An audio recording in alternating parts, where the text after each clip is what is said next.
What is faith? In this clip, Bishop Barron will eloquently explain a rich and historical theological view of faith.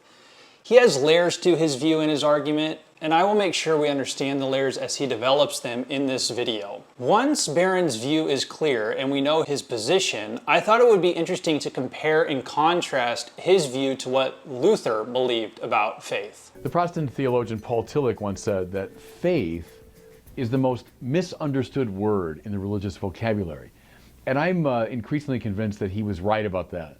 And my justification for that is my experience with these YouTube videos.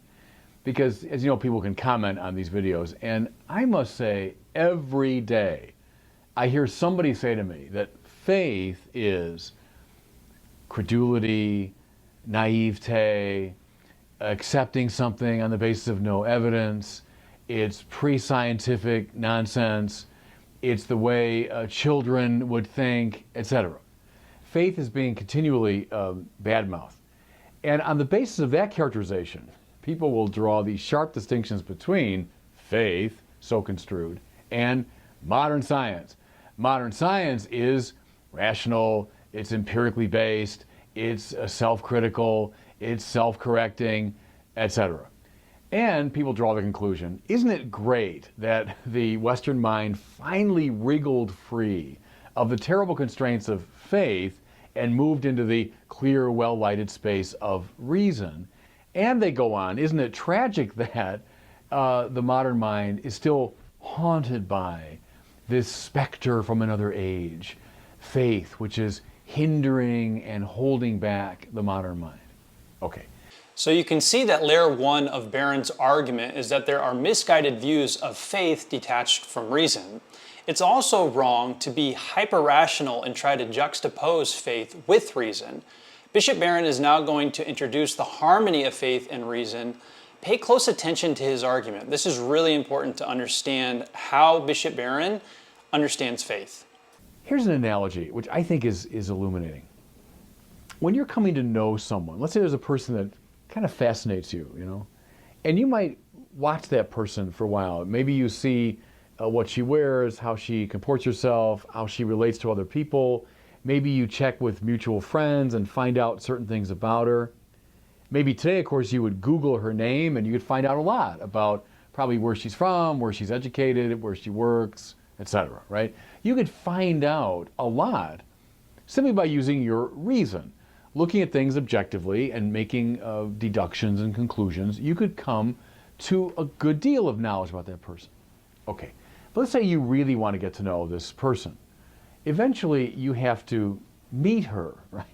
Now, when you meet her, maybe when you're up close, some of what you've discovered will be verified, by your own rational analysis. But eventually, something kind of wonderful and extraordinary is going to happen. Namely, that person is going to speak. Now, when she speaks, some of what she says probably will be in line with what you already knew. It'll simply confirm what you've already understood. But, the more you get to know that person, the more that person begins to open her heart to you, the more intimately you come to know her, what's going to happen? She will reveal things about herself that you would never know in any other way. Not just where she's from and where she went to school. That's data that you can learn through a Google search. Not just anything you would pick up from watching her behave. She will disclose to you truths about herself that exist within her own interiority, in her own heart, and can only come forth through her free decision to speak. Now, at that point, and I hope you're catching that this is true of your relation to any person, right? At that point, you've got to make a decision. Decision is, well, do I believe her or not? I don't know. I can't verify these things objectively. I can't do a Google search and find out if they're true.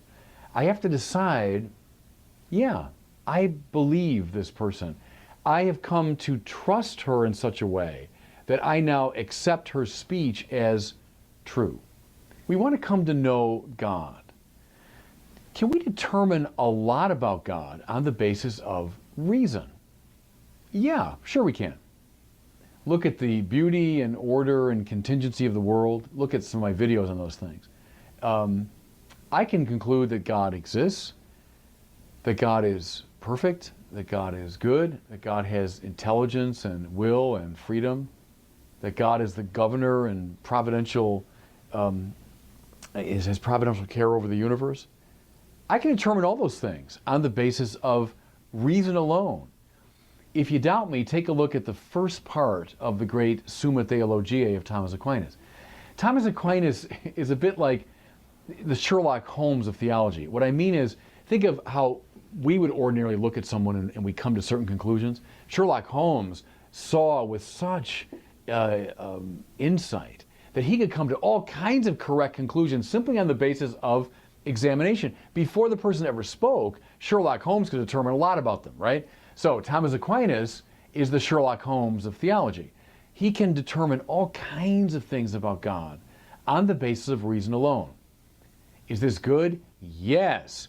The Catholic tradition says authentic faith never involves a sacrificium intellectus, Latin for a sacrifice of the intellect.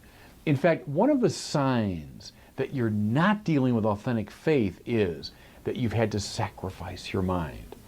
See, now I would characterize that as a fundamentalism or a fideism, to use the technical term. In the Catholic tradition, we say, if you are sacrificing your intellect in any way, you're not dealing with authentic faith. Just as you don't sacrifice what you learn through your Google search, what you determine through your own investigation. You don't leave that behind. But, Layer 2 highlights the reality that God is personal. We come to know Him not only through reason, by asking questions and seeking understanding, but also through revelation. So true faith is a faith that is nested to a personal God that can be known through the intellect. We don't have to sacrifice the intellect. Neither do we have to sacrifice the fact that God is personal and He reveals Himself by speaking. So faith is not juxtaposed to revelation, and neither is faith juxtaposed to reason. And a true faith will not pinpoint revelation against reason or reason against revelation. The key point is this: faith in God does not require us to abandon either. Faith involves embracing both reason and revelation to personally come to know who God is. That's layer number 2. Now let's get into layer number 3, which is the most important. one of the deepest truths about God is that God is a person, right? God is paradigmatically a person. He's the ground of all personhood. He's the supreme person. Therefore, if you really want to know God, what do you have to do? You have to wait for this free person to speak, right? I can get to know someone, to some degree, but I will never really know that person until she speaks.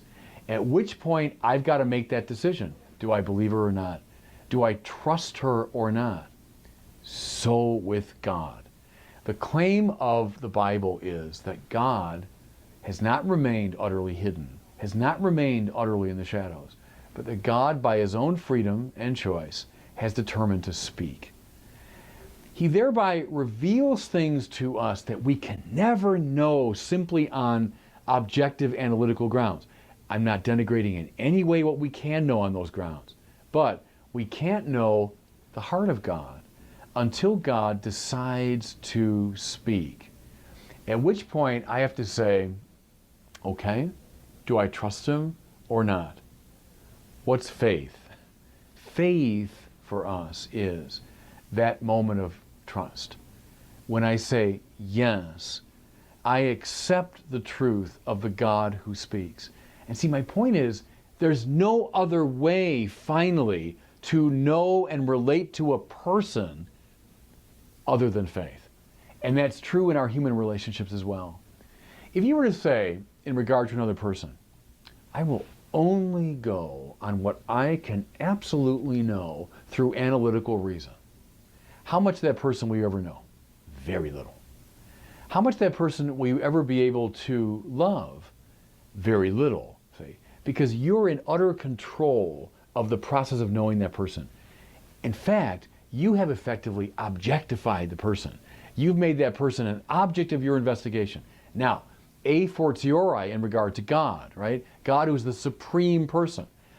Over and over again on these YouTube pieces, people will say something like, unless I can absolutely prove it, unless you can show me with pure analytical reason. And I want to say, come on, I'll show you a lot through analytical reason. I'll give you arguments for God's existence and so on. Fine, fine. But you see how you've locked yourself in to this little narrow space. I will only accept what I can absolutely control. Well, heck, you'll never know a person on those terms. If God is a person, he invites faith. Doesn't mean naivete, credulity, accepting superstitious nonsense. You know, I'm driving it. Just as another person, finally, invites you to have faith. How come you married that man or that woman, right?